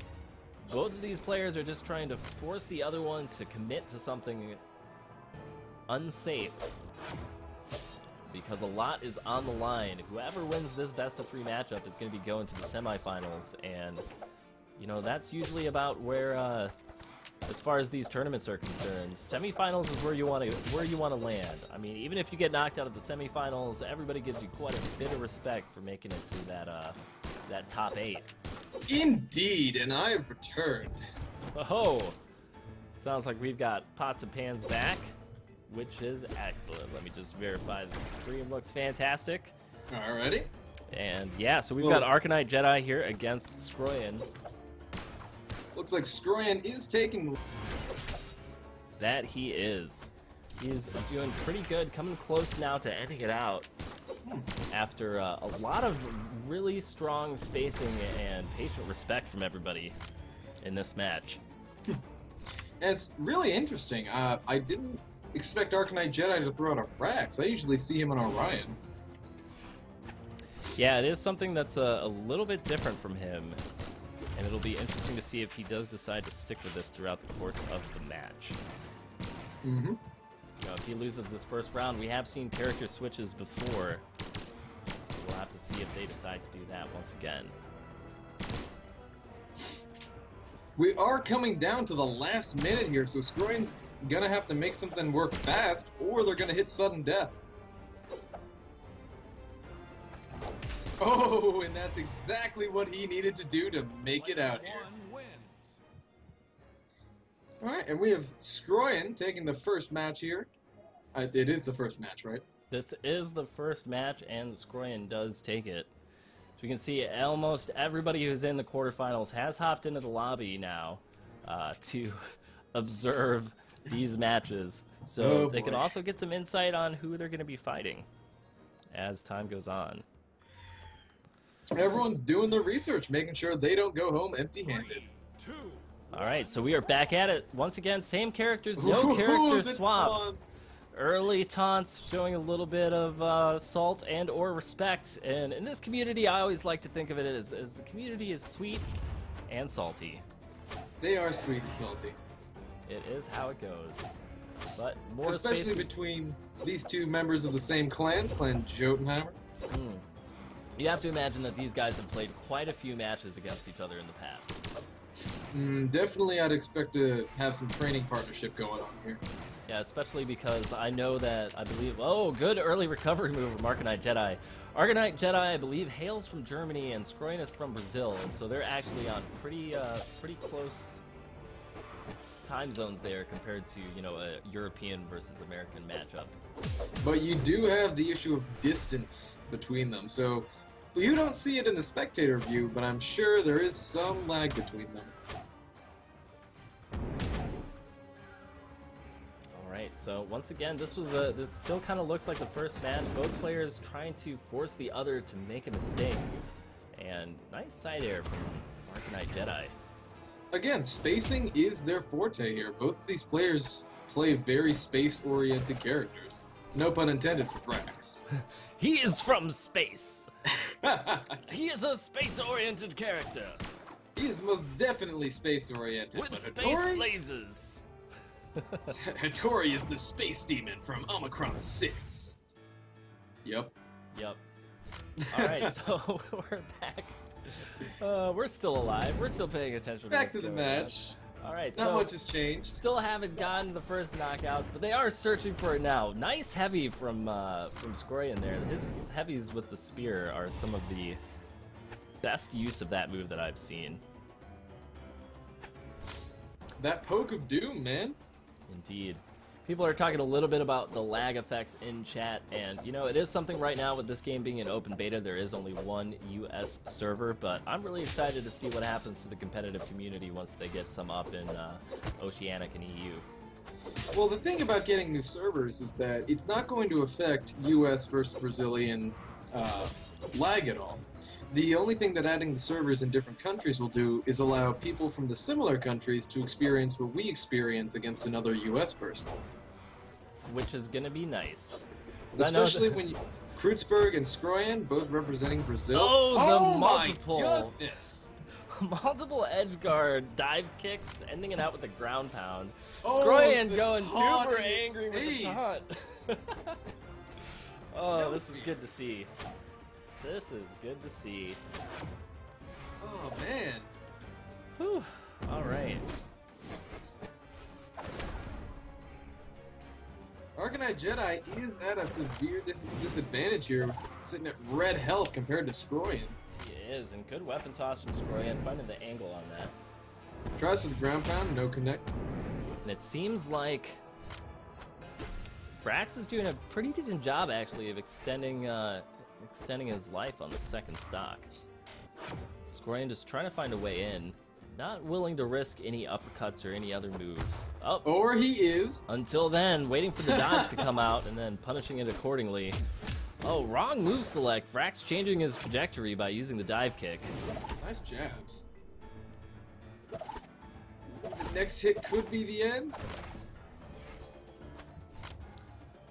Alright, let's see if Frax can put down any more damage. Just one more side air. That's all Hattori needs to end this out. Ooh, Yep. good dodge. Ooh, good Yeah, jabs. the hitbox coming out on that lance, making it really effective when the characters are stacked up like that. And here we go, back to the patience game. Arcanite Jedi has done a great job of closing down the life lead here. Nice old school spear toss for the for the recovery there from Scyan. Not something you see too much of anymore these days. And there's the